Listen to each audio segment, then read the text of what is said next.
This video will be about special right triangles. So there are two triangles that are considered to be special right triangles. The 45-45 90-degree triangle and the 30-60-90 triangle.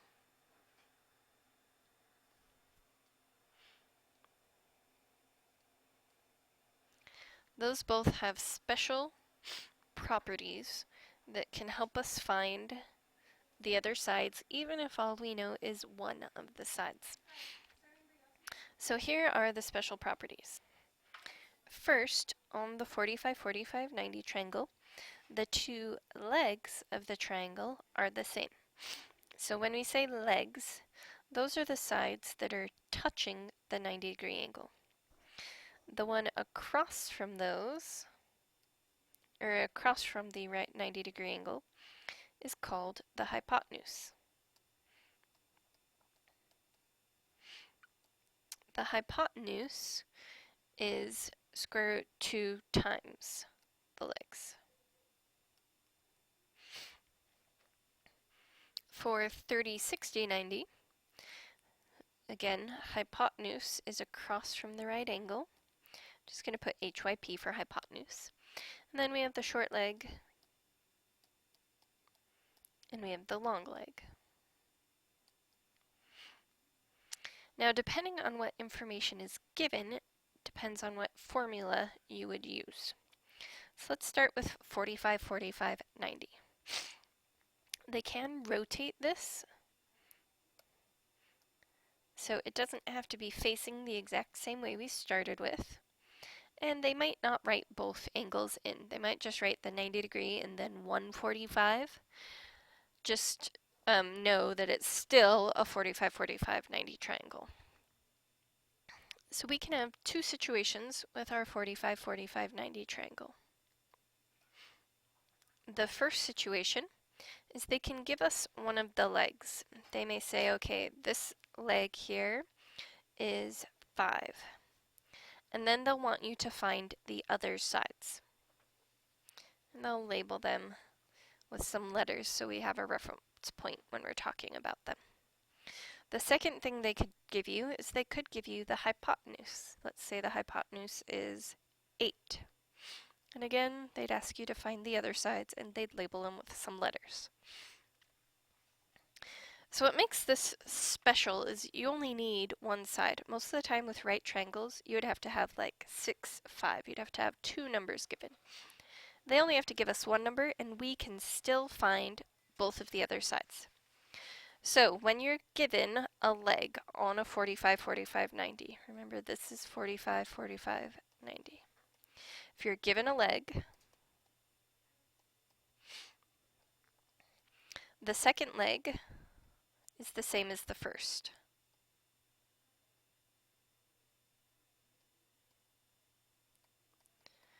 So we look and we say, okay, is X the other leg or is Y the other leg? Well, we know Y is across from the right angle, making it the hypotenuse. That means X is the other leg. That means X is also 5. So that gives us our first answer to this problem. X is also 5. The hypotenuse is square root 2 times the leg. Well, the hypotenuse is Y. We know that it's square root 2 times the leg. The leg is 5. And when we write square roots, we usually put that number in front, so we just have to rearrange it and write it as 5 square root 2. That still is multiplying. It's really still 5 times square root 2, but most of the time we leave that multiplication out and it's assumed that it's 5 square root 2, even if that multiply sign isn't written in anymore. So there's our two answers. X equals 5, Y equals 5 square root 2. Okay, the formulas are a little different if you're given the hypotenuse. So if you're given the hypotenuse,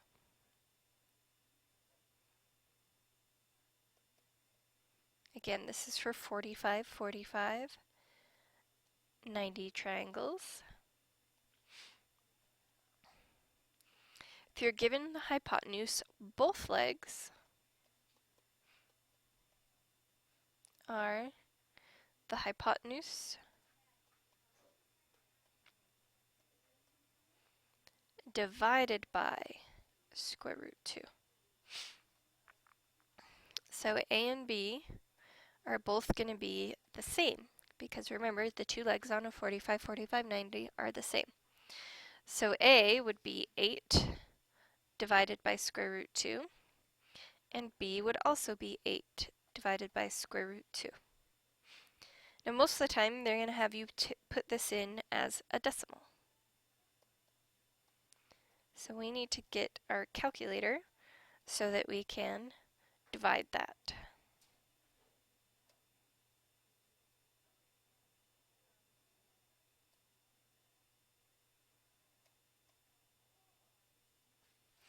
Okay, so looking at my calculator, I would plug in 8 divided by, and then I think this one I have to kind of enter in things backwards. 2 square root, yep. So 8 divided by square root 2, and then I have to hit equals at the end. 5.656. Let's go to the first decimal, and since the 6 is where we want to round, the number next to it is a 5, which means we round up. 5.7. And B would be exactly the same. So they can change, the formulas change depending on what you are given. So let's look at our 30, 60, 90 now. And it's the same idea. The formulas are going to change depending on what you are given. So with 30, 60, 90, again, they may not put in every angle. They may just write 60 degrees, but as long as you have the right angle symbol, then this is still a 30, 60, 90. And they are only going to give you one of the sides. Let's say we are given the short leg, and the short leg is 4. Then we need to still find the long leg and the hypotenuse. Hypotenuse is always across from the right angle. Long leg is this letter X, and they gave us the short leg. So if you're given the short leg, the long leg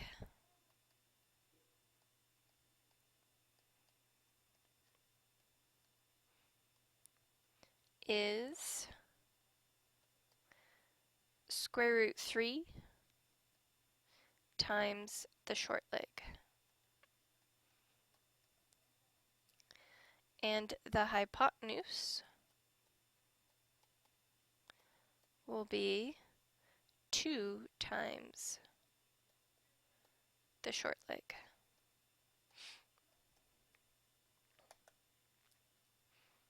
So we like this one, we like being given the short leg because they're both just multiplication, which is a little bit easier.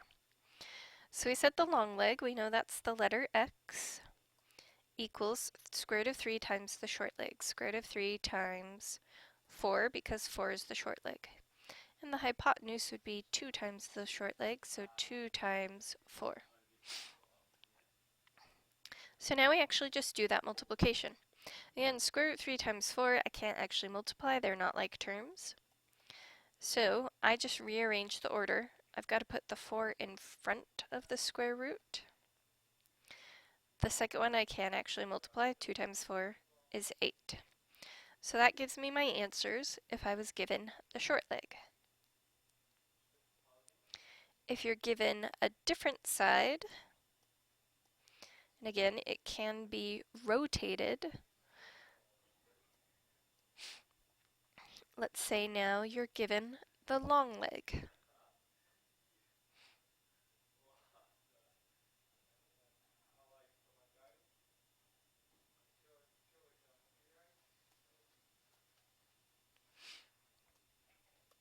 So now they gave you the long leg.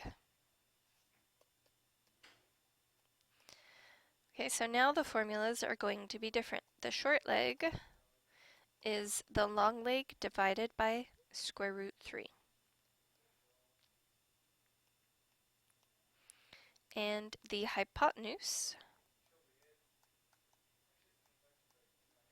is 2 times the long leg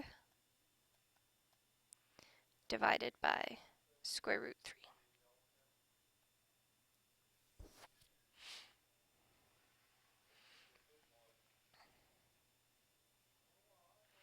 So let's find the short leg first. Out of P and Q, which one would be the short leg?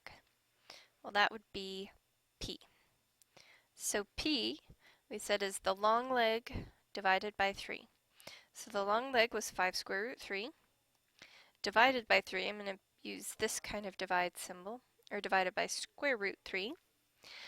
So now I'm going to actually do this division. Now, thankfully I have the square root 3 here because square root 3 divided by square root 3, that's going to cancel and just leave me the information that P equals 5. So now we go look at Q. Q is 2 times the long leg. Remember the long leg is that 5 square root 3 divided by square root 3. Again, this is nice for us because the square root 3's will cancel. If they don't, just go plug the whole thing into your calculator. So now we get 2 times 5, which is 10. So P is 5. In other words, the short leg is 5. Q is 10, or the hypotenuse is 10. So now we have one last way the 30, 60, 90 can be presented.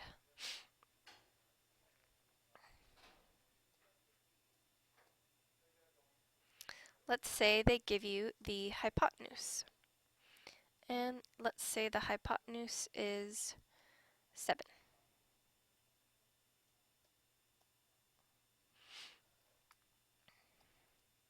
So this time we were given the hypotenuse.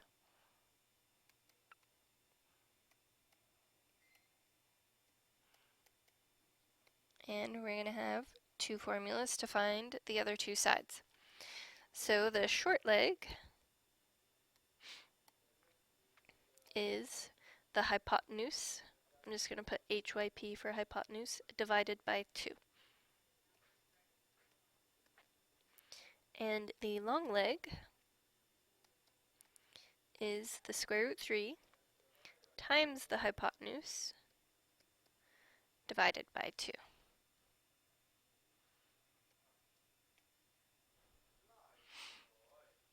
So now again, we plug our information into our formula. So short leg. The short leg would be the letter Y. Y is the hypotenuse, which is 7. Remember, hypotenuse is always across from the right angle. So 7 times, or divided by, 2. Again, we can actually do that division using a calculator.